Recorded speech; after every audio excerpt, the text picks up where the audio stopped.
السلام علیکم ورحمۃ اللہ وبرکاتہ۔ بسم اللہ الرحمن الرحیم۔ اب امام شاطبی نے یہاں پر ایک اور اصول بتایا ہے جو کہ ہم نے جو ہے اس کو پچھلے سبق میں سورہ فاتحہ میں سمجھ لیا تھا اور اس کو اپلائی بھی کیا تھا جب اس کی تلاوت کری تھی۔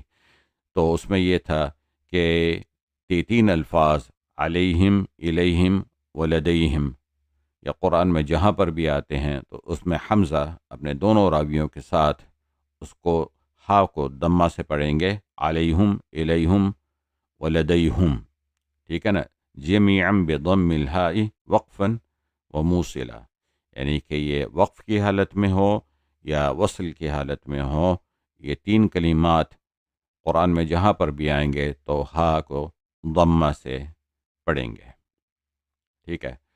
اس کے بعد دوسرے شعر میں آتا ہے وصل ضم میم الجمع قبل محرک دراکن وقالون بتخیرہ جلا، تو یعنی کہ یہ کہ یہاں پر اب صلہ کا بیان ہوا ہے جو کہ ہم نے پچھلے سبق میں سورہ فاتحہ میں سیکھ لیا تھا، لیکن اب یہاں مزید اس کی ڈیٹیل ہے کہ یہاں پر میم الجمع پہ ہم کو صلہ کرنا ہے، اور کن کے لیے صلہ کرنا ہے؟ یہ دال جو ہے اب یہ رمز ہے ابن کثیر کا، ٹھیک ہے نا، دال ہے ابن کثیر کا رمز، اور پھر قالون بتخیرہ، یعنی کہ قالون کی دو وجہ ہیں، قالون عدم صلہ بھی پڑھتے ہیں اور مع صلہ بھی پڑھتے ہیں، تو ان کی دو وجہ یہ ہو گئیں، تو یعنی کہ وہ وصل کی حالت میں جو پڑھیں گے تو جیسے امام شاطبی فرمایا اس کی شرح میں یہ کہ اور جیم میم الجمع جب متحرک سے پہلے واقع ہو تو اس کے ضمہ میں صلہ کرو، اور دراکن مکی یعنی کہ ابن کثیر کے لیے اور قالون کے لیے اس میں خلف ظاہر ہوا ہے، یعنی میم الجمع جو ہم، تم، کم ہوتی ہے، جب اس کے بعد والا حرف متحرک ہو تو ابن کثیر کے لیے ہمیشہ اس میں ضمہ میں واو ملا کر پڑھو، تو صلہ یہ ہے کہ ضمہ کو واو میں بدل دو، ٹھیک ہے، جس کو ہم نے سیکھا تھا علیہم غیر المغضوب علیہم، ہے نا، ولا الضالین، اور قالون اس کے لیے صلہ اور عدم صلہ، پہلے عدم صلہ اور پھر صلہ کے ساتھ پڑھیں گے، جیسے لیکن اگر علیکم کے بعد جیسے میم الجمع کے بعد ساکن حرف آئے جیسے علیکم الصیام، تو یہاں پر جو ہے صلہ نہیں ہوگا، ٹھیک ہے۔ اب جیسے یہاں پر وَمِنْهُمْ أُمِّيُّونَ لَا يَعْلَمُونَ الْكِتَابَ، تو اب ہم نے یہ قالون کے لیے بغیر صلہ پڑھ لیا، ٹھیک ہے۔ اب اس کے بعد جب ہم قالون، اور اس میں اب اس کے بعد ہم قالون کو صلہ کے ساتھ جب پڑھیں گے تو وَمِنْهُمْ أُمِّيُّونَ لَا يَعْلَمُونَ الْكِتَابَ، اب ہم نے جب قالون کو صلہ کے ساتھ پڑھا تو اس میں ابن کثیر بھی شامل ہو گئے اپنے راوی کے ساتھ، دونوں راوی کے ساتھ، بزی اور قنبل کے ساتھ۔ اب یہاں پر ایک اور چیز سیکھ لیں، چونکہ ابھی ہم نے مدود کا باب المدود یعنی یہ مد کے جو باب ہیں وہ نہیں سیکھا، لیکن جب اس کے بعد یہ فرمایا امام شاطبی نے وَمِن قبل حمز القطع صلہ لورشہم، یعنی کہ اگر حمزہ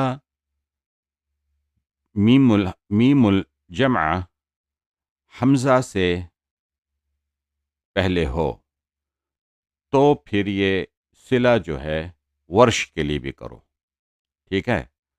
تو اب ہم اس کو کیسے پڑھیں گے؟ تو یہاں مدود تو ہم نے بھی سیکھے نہیں ہیں، لیکن آپ یہ سمجھیں کہ بریفلی میں یہاں بتا دوں کہ قالون قصر بھی کریں گے اور توسط بھی کریں گے، تو ان کی دوسری وجہ ہوتی ہے قصر، اور چوتھی وجہ ہو گئی توسط، جس میں صلہ ہو، یعنی کہ وہ صلہ جو کریں گے قصر کے ساتھ بھی کریں گے اور توسط کے ساتھ بھی کریں گے۔ تو اب ہم قالون کے لیے پڑھتے ہیں یہ، جیسے وَمِنْهُمْ أُمِّيُّونَ، یہاں پہ بغیر صلہ کے قالون کے لیے ہو گیا وَمِنْهُمْ أُمِّيُّونَ۔ اب یہ قالون کے لیے قصر ہو گیا صلہ میں، اور ابن کثیر بھی اسی طرح پڑھیں گے اپنے دونوں راویوں کے ساتھ، اور ابن کثیر ہمیشہ قصر کرتے ہیں مد منفصل پہ، تو وہ پڑھیں گے وَمِنْهُمْ أُمِّيُّونَ۔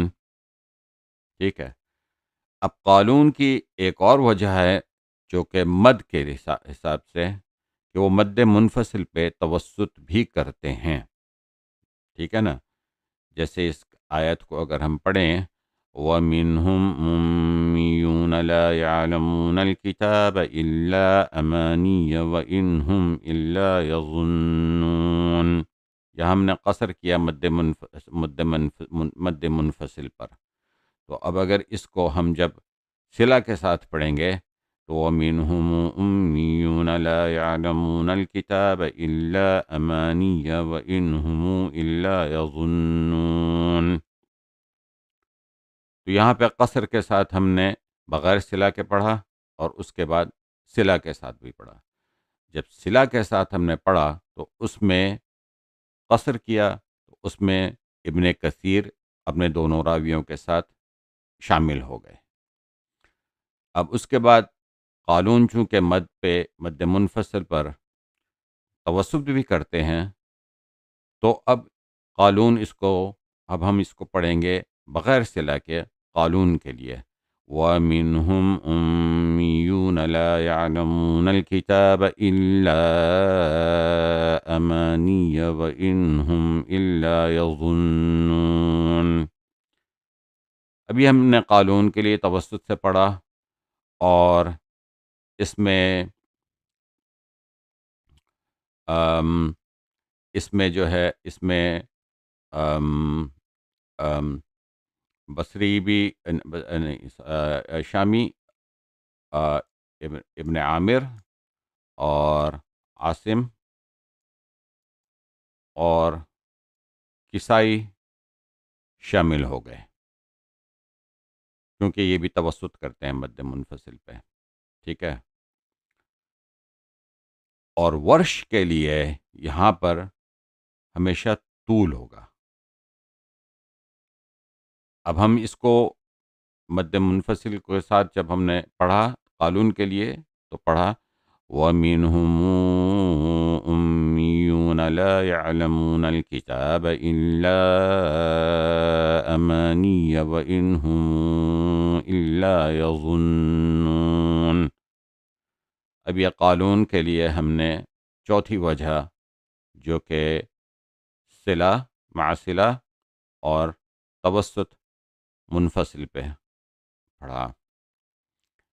ورش ہمیشہ طول کرتے ہیں مد منفصل اور مد متصل دونوں پر، تو ورش جب طول کریں گے یہاں پر، تو وہ یہاں پر اس طرح پڑھیں گے وَمِنْهُمْ أُمِّيُّونَ لَا يَعْلَمُونَ الْكِتَابَ إِلَّا أَمَانِيَّ وَإِنْهُمْ إِلَّا يَظُنُّونَ۔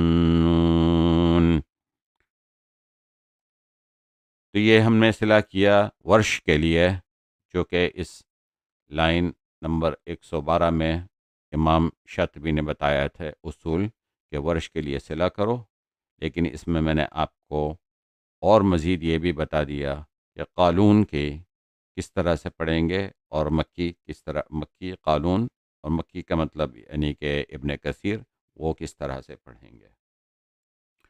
یا اب ایک اور مثال لیتے ہیں سورہ 3 کی. فَلَهُمْ أَجْرٌ غَيْرُ مَمْنُونٍ، ٹھیک ہے نا. تو اب قالون کے لیے پڑھیں گے تو فَلَهُمْ أَجْرٌ غَيْرُ مَمْنُونٍ. اب ہم قالون کے لیے صلہ کے ساتھ پڑھیں گے فَلَهُمْ أَجْرٌ غَيْرُ مَمْنُونٍ، ٹھیک ہے نا. اب قالون کو صلہ جو کریں گے وہ توسط کے ساتھ کریں گے تو فَلَهُمْ أَجْرٌ غَيْرُ مَمْنُونٍ. یہ قالون کی چوتھی وجہ ہو گئی جس میں وہ صلہ کے ساتھ پڑھیں گے توسط مد منفصل کے ساتھ. اور ورش کے لیے ہم پڑھیں گے چونکہ وہ طول کرتے ہیں تو ان کے لیے پڑھیں گے فَلَهُمْ أَجْرٌ غَيْرُ مَمْنُونٍ. فَلَهُمْ أَجْرٌ غَيْرُ مَمْنُونٍ. ابھی ہم نے یہاں پر ورش کے لیے پڑھا طول کے ساتھ صلہ میں. اب یہاں ایک اور اختلاف آتا ہے ورش کے لیے غیر ممنون میں. اس کو ابھی ہم نے سیکھا نہیں ہے لیکن انشاءاللہ جب ہم سیکھیں گے تو اس کو بھی بتائیں گے. لیکن جیسے میں نے پڑھا ہے اور آپ کو بتایا ہے کہ وہ اصل میں را پہ یا کہ را جب جو ہے یا سے کے بعد آتی ہے یا ساکنہ کے بعد تو اس میں وہ را میں ترقیق کرتے ہیں تفخیم نہیں کرتے. فَلَهُمْ أَجْرٌ غَيْرُ مَمْنُونٍ. انشاءاللہ جب یہ باب آئے گا تو اس کا بھی ہم اس کو اور سمجھیں گے. جزاکم اللہ خیر. والسلام علیکم ورحمۃ اللہ وبرکاتہ.